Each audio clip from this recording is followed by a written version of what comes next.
El Periquillo Sarmiento, por José Joaquín Fernández de Lizardi. El Periquillo Sarmiento fue la primera obra literaria publicada en América en el año 1816, durante la Guerra de Independencia de México. Fue escrita por José Joaquín Fernández de Lizardi, que nació en el año 1776 y murió en 1827, y es considerada como su obra maestra. Lizardi, más conocido como el Pensador mexicano, fue además quien publicó uno de los primeros periódicos del México insurgente.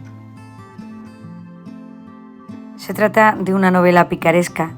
Su personaje principal es un pillo, un vagabundo que busca constantemente cómo sobrevivir y que nos narra sus días de la escuela, en las calles, y el cómo sus malas compañías lo mandaban hasta hospitales, cárceles e incluso a otros continentes. Los primeros 3 tomos completos aparecieron en 1817 y el 4º tomo fue clausurado por criticar la esclavitud. Pues durante el virreinato estaba prohibido leer obras de ficción. Las autoridades le temían a la literatura porque estimulaba los pensamientos de imaginación y de libertad.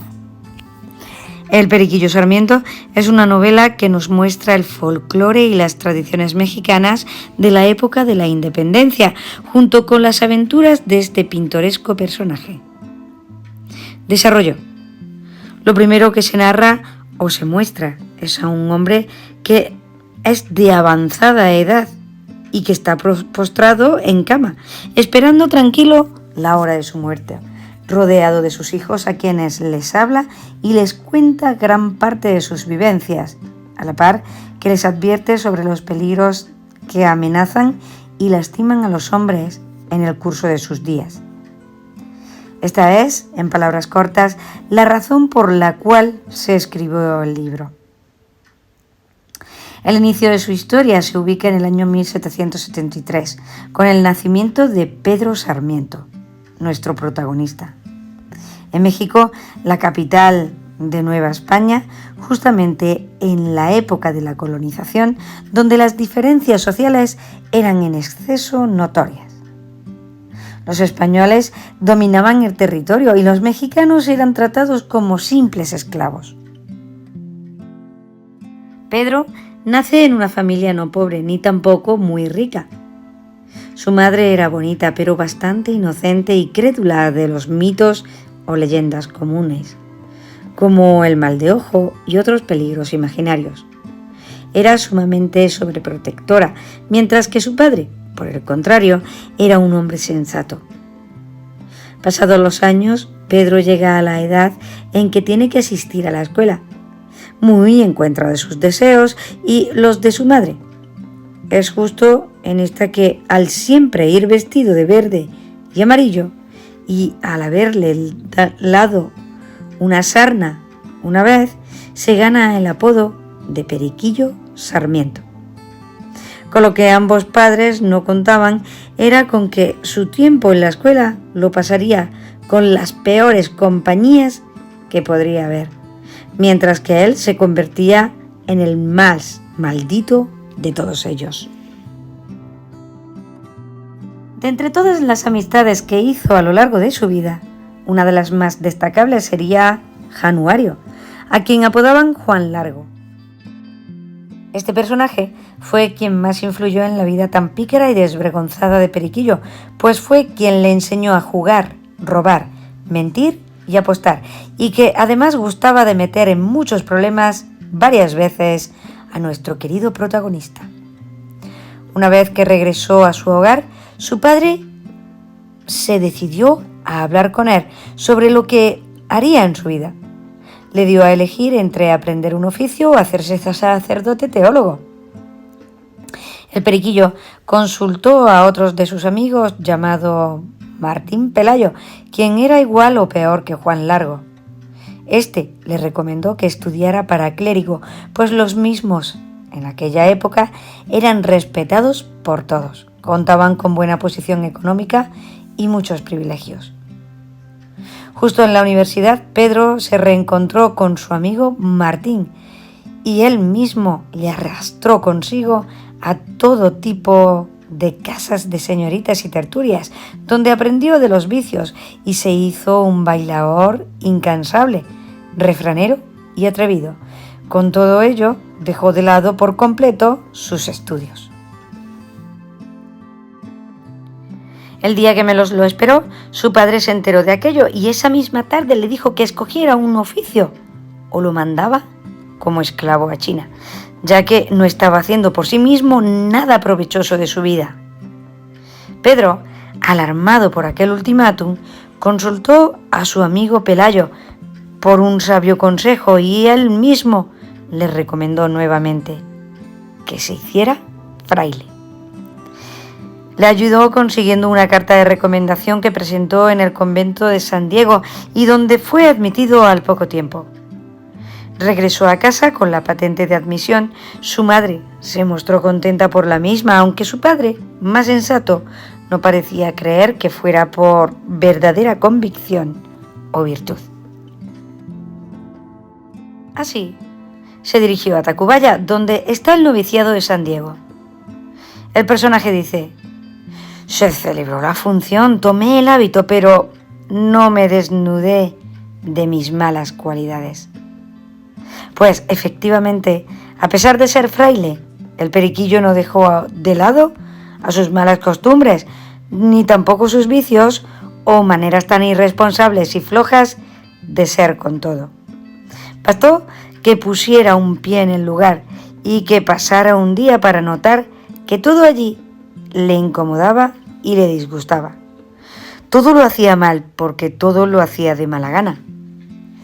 Poco o nada le faltaba a Pedro para hacerse pasar por enfermo y así escapar de aquel lugar, cuando su amigo Januario llegó a él con la triste noticia de que su padre se hallaba gravemente enfermo. A los 5 días, don Martín también llegó a visitarlo. Le entregó una carta y la noticia del fallecimiento de su padre.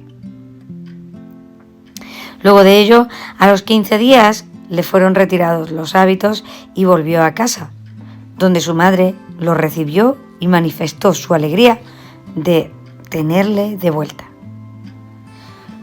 Los siguientes 6 meses vivió como él cita, una vida bien hipócrita, rezando el rosario y hablando de Dios, pues trataba de ganarse el afecto y confianza de su madre para que no le escaseara el dinero. Un día, harto de actuar, decidió convencer a la misma de quitarse el luto con una fiesta. Luego de tanta insistencia, la señora accedió, y ésta, lejos de ser tranquila, resultó ser un caos completo que dejó la casa hecha un desastre.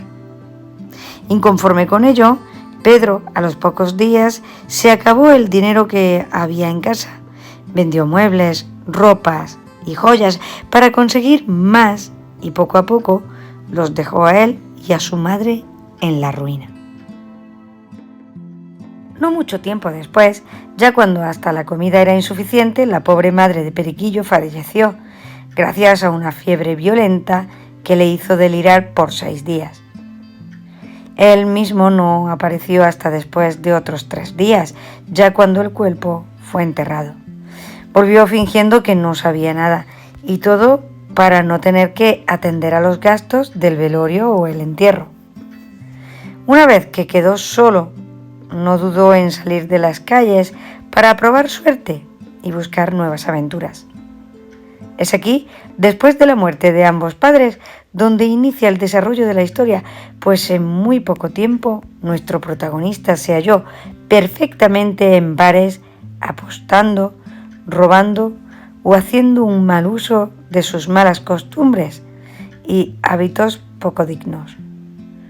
Su fiel compañero y amigo, Januario, fue quien más lo adiestró en esta clase de temas, iniciando por enseñarle a mentir y a estafar en los juegos de azar, a vagar de fiesta en fiesta, incluso a dormir en un lugar llamado el Arrastradero, donde vagos y borrachos tomaban asilo para dormir por las noches.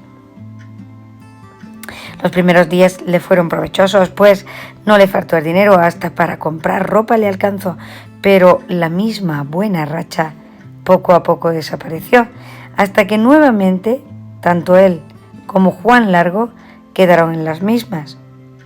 Fue en una de aquellas veces que estafó en un juego que uno de los involucrados, furioso con Periquillo, se atrevió a darle una golpiza que lo hizo dar a parar hasta el hospital. Saliendo de allí, se dirigió de nueva cuenta hacia el arrastradero, donde Januario lo envolvió en un robo y esa misma noche fue a parar en la cárcel. Allí mismo conoció a un buen hombre llamado Antonio Pérez, quien le contó su historia y le hizo compañía la mitad del tiempo que estuvo en prisión.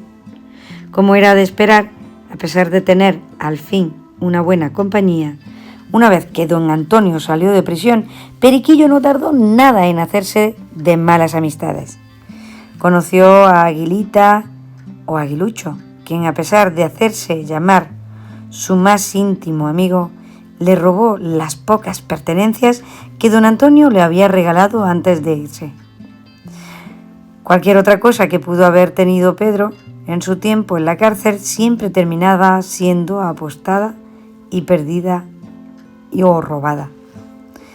Un día cualquiera llegó a él un payo que le pidió le ayudara a escribir una carta, misma que llegó hasta manos del escribano de la prisión, apodado Chanfaina. Fue él quien sacó al Periquillo de la cárcel y quien además lo convirtió en su primer amo. Duró un tiempo sirviendo el escribano.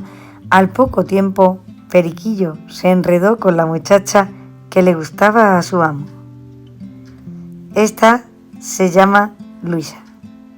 Hubo una pequeña pelea entre ella y otro muchacho por el gusto amor de Pedro, y Chanfaina, al enterarse de ello, salió corriendo furioso tras el Periquillo y este huyó hasta que lo perdió de vista.